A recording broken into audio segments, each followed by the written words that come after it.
Hey, this is Amy with Creative Catapult Coaching, And Megan with Focus Like a Mother. and we are playing with technology today. I'm making Megan record this for the first time. Usually it's me, but we decided to go with the topic of the double-edged sword of technology. Super amazing for supports, also potentially super distracting. Super novel. Ooh, look, shiny. Very much so. I got a new phone, which is I'm excited about. It's a folding phone, which is wild because the screen folds. But so I've spent the last day and a half kind of trying to set up all the things that the phone could do and trying to make it do some things with some minor modifications. Like I can read on the cover screen, which isn't a default, but it wasn't real difficult to follow some pretty broadly available directions and use some apps from the manufacturer. So it's not exactly like I went in and jailbroke the phone and programmed a whole bunch of new stuff, but it wasn't default. I can read on the cover screen. I can listen to my music in a different way on the cover screen. Mostly I did it because I can. Yeah. Well, and there's something to the novelty of technology, but that is also part of the double-edged sword is that it can get overcomplicated or it can be distracting. We use a lot of technology, some adaptive in our house and some, I guess it's adaptive. It's supportive of things that we need. Um, and whether it was used for the purpose, like for example, my phone, I won't hold it up because she's borderline vintage. Um, but I have deaf hard of hearing mode turned on my phone, so it'll actually flash the flash on the back of my Oh, phone when that's I get a cool. text or when my phone is ringing, because most of the time my phone is in silent or vibrate mode, or even when the sound is on, I I don't wonder hear if it. my phone, yeah, I have my phone in silent a lot of times, and sometimes that usually takes my stress down a lot. But then there's sometimes it's like, darn it, I was waiting for that call from that person and I Yeah. forgot and I I I missed can't it. count how many times my phone is sitting on the counter or plugged in charging or something like that, and it's in silent mode because the constant ding, ding, ding, ding, or these little notifications or whatever. I usually have to turn off most of my notifications because they're just too distracting, unless they're the really important ones. But I'll keep it in silent, but then I'll get the phone will flash for like text messages and calls. So the main functional purposes of having a phone.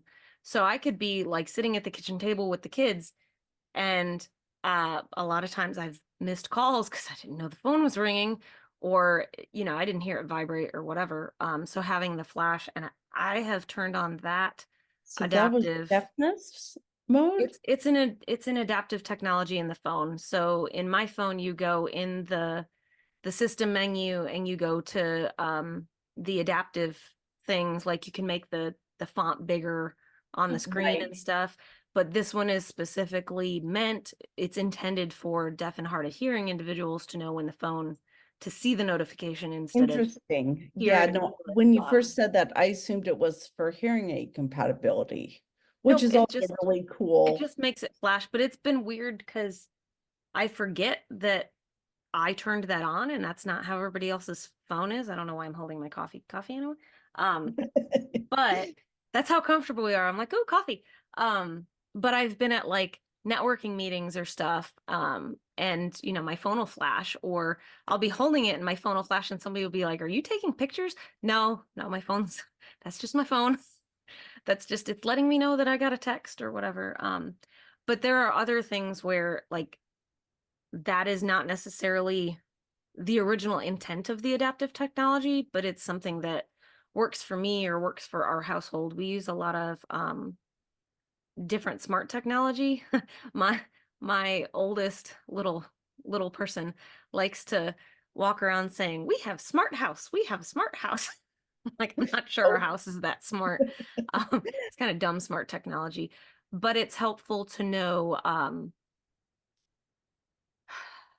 think it was last fall, somehow our freezer in our garage got left ajar and we lost, like, got left a crack open and we lost some of our frozen stuff because it thawed. And so we went and put a contact sensor, so a door open close sensor on the door of the freezer. By we, I'm the smart house person in our house. And so now if the freezer is left open for more than 5 minutes, it'll text my phone, like, hey, go check and make sure you actually closed the door, or water leak sensors, or you know, just things to remind us so that we don't suffer the penalty of making just, you know, absent-minded mistakes. Right, Things like getting that. distracted by something else or moving on, or you caught the, half a bag in the freezer and it didn't Mhm. shut all the way That's what because it was something wasn't happened. pushed all the way in and the door didn't quite close all the way because there was, you know, a But frozen just thing of slowly, ground yeah, beef. Close it. wanting to Um, get out. But yeah, yeah. yeah, the food was trying to escape. Um, but yeah, other things I love, when I bought my car in 20 fall of 2018, I guess was almost Christmas. I had for the first time a smart screen in my car, and I've been able to use Google Maps and navigation, and that has been a game changer. It's interesting how much less stressed I am trying to get somewhere new or that I haven't been before versus it struck me most strongly a couple months ago, maybe not most strongly, but vivid memory. Um, my mom asked me how I was getting somewhere, and I was like, I don't know, I'm putting it in the GPS. Whereas, for her, it's very much part of her routine, especially before the smartphones and all of that, was to, Mhm, look it up and make sure she understood where she was going and what it was going to be like. Whereas for me, I don't even think about it. I just trust the phone is going to get me there, which is just mhm, a somewhat of a generational difference, I think, as well. It's mhm, such a default. And again, because I hook it up to the car and it just kind of tells me where I'm going and how to get there. So I feel pretty confident in going somewhere, even if I've never been. I may still look up parking and some other stuff just to realize that, okay, how much time do I need to allow? Is it a parking garage, or am I going to circle the block for 15 minutes looking for mm, somewhere to put my car and then have to walk, which is mhm, fine, but it's a very different time calculation, mhm, and so to some of the smart reminders that I always really wanted to like and just never were really great for a lot of the early stuff with you could put in an address. And I think this was kind of ahead of its time or ahead of me figuring out how to manage it with my ADHD. It'd be like, okay, if I'm going into downtown Seattle, traffic can be hugely variable. It can take mhm. 15 minutes if traffic's good. It can be up to an hour if things are horrible. So it would remind you at an appropriate amount of time ahead of time to leave, Mhm. but if that was going to be a 45-minute window, that didn't sit really well for planning the rest of the day. Yeah, so similarly, so I use Waze on my phone a lot to get different places, even places my husband teases me a little. I use it even to go places I go all the time because it'll reroute me if traffic or if there's a wreck or Exactly. something I got to go around. But then it's also, I go so many places that are in so many like close together similar areas. I tend to just sort of like the autopilot thing. Um, I was supposed to be going to think one of my son's appointments, which is really close to the post office. And I was meeting my husband and my son at the appointment. It was me and my daughter in the car. And I detoured and went around the block by the post office because my brain was like, oh, we're on this street. We must be going to the post office. And I didn't have Waze on. So it wasn't like, hello, you're supposed to make a right here. Um, and it just makes it, like you said, less stressful, but also the time thing. So my phone, if I put an address in a calendar reminder in Google, so in Google Calendar, it most of the time can then say, do you want to be reminded, 30 minutes before you leave or at the time to leave, accounting for travel time? Right. So a lot of times I'll use that and then I'll add, 15 minutes life factor of like, I have to get everybody's shoes on and get out the door. Sometimes it's more than 15 minutes, like this morning. Um, but just things like that of accounting for time. And I think what that has done for me is it's helped me plan. I have a lot more meetings um, out and about town now than I did when I worked in corporate America. Corporate America, it was like, oh, I have to plan for a 5-minute walk across the building, or, make sure that I'm back from my lunch on time or whatever. In entrepreneur world, it could be like, oh, hey, Friday, I had one meeting on this side of town, one meeting over there, and then I had to come back over closer to the house for a third meeting. Well, and I had to stop at the post office. We go to the post office a lot in between. So it was like, oh, I didn't realize it was going to take me a half an hour to get from this cafe to this coffee shop to meet the next person.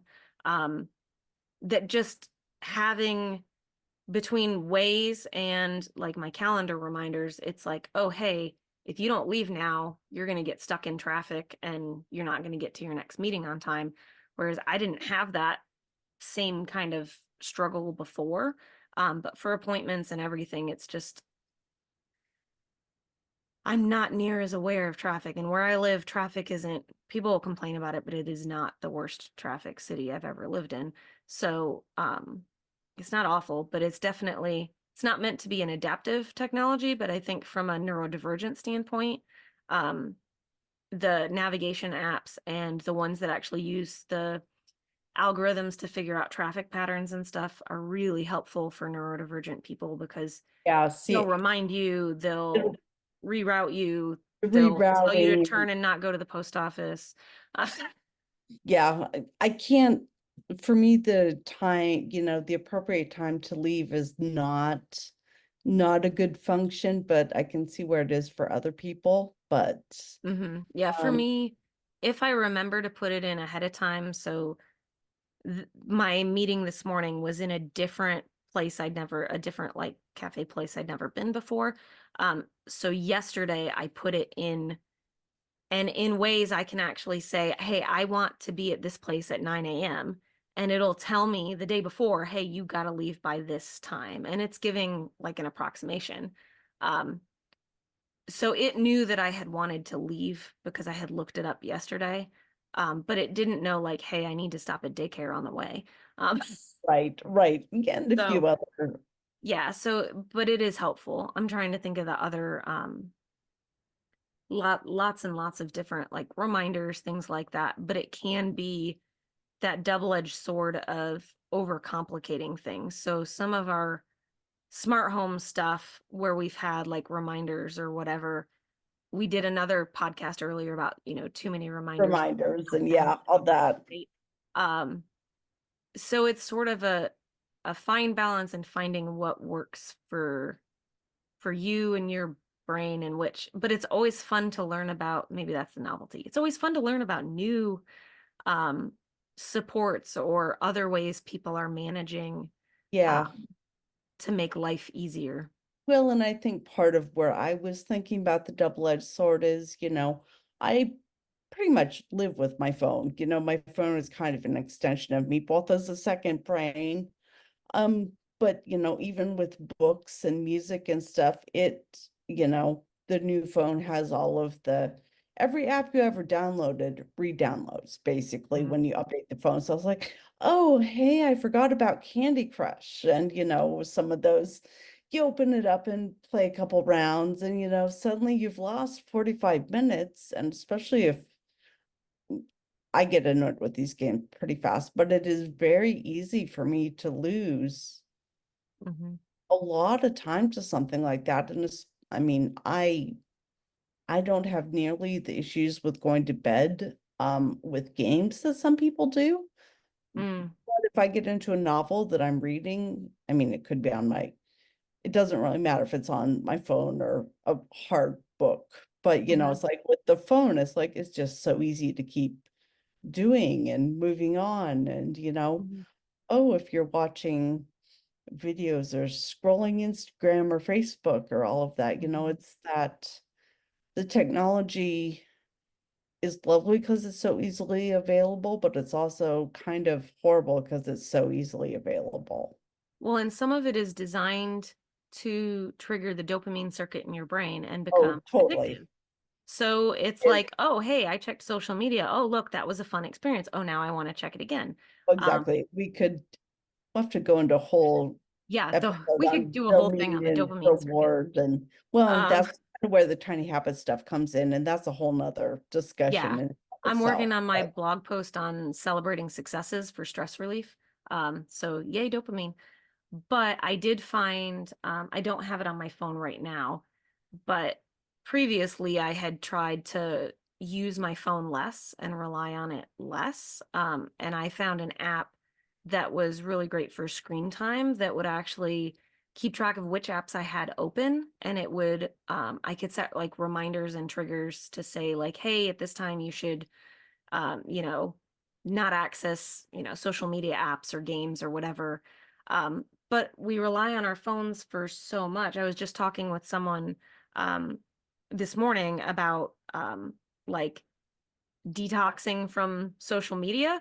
But the catch right, is this person owns, a small business and a lot of her marketing is through social media. So she's like, I can't give up social media for any significant length of time because then I'm not actively marketing. marketing for my Yeah, business. So it's sort of, and that's where I've run into, it's like I don't want to be too attached to this, but then I need it. So it's boundaries and just things, it's person to person dependent, but we've got other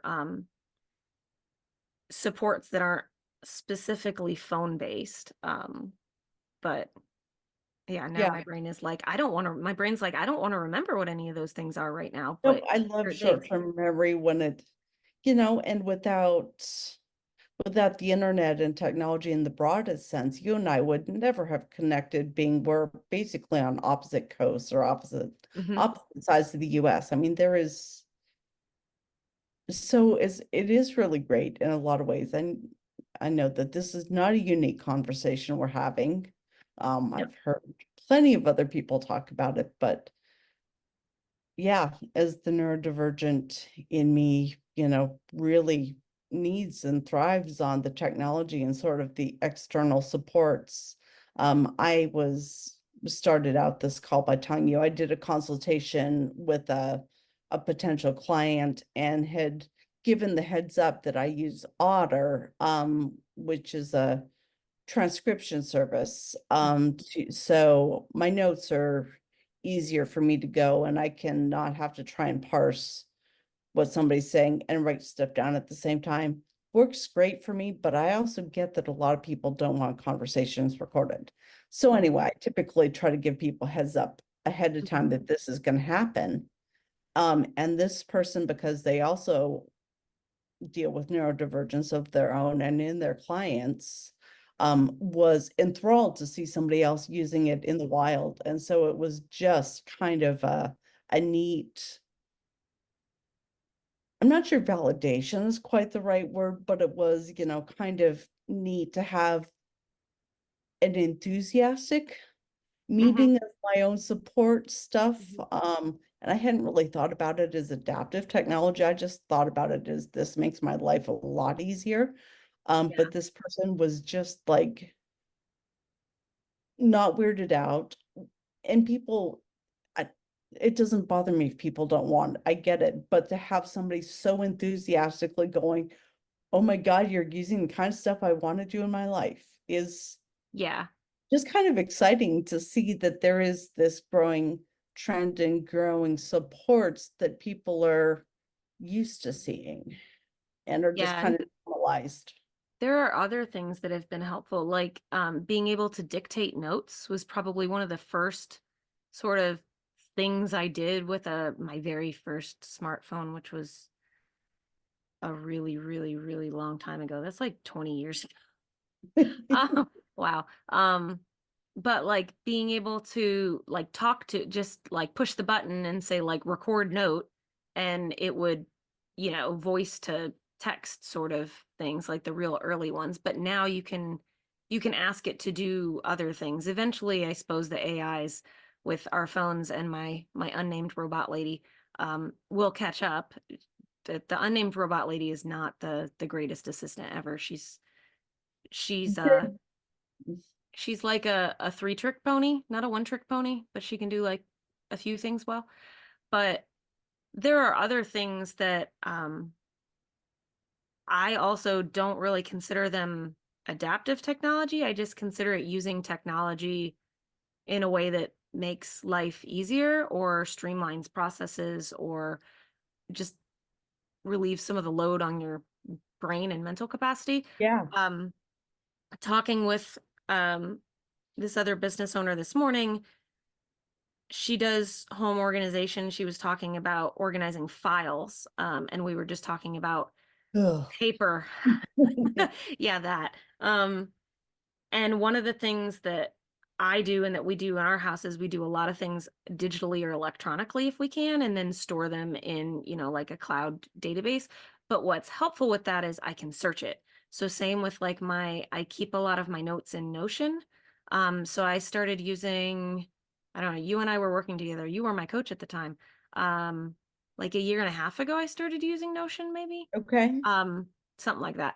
Um, Oh no, almost a year and a half ago, just over a year ago, it was when I started coaching school. My first application of using it was for all my school notes. But it's so flexible, I can pretty much create, whatever format I want to keep notes in, but I can search it.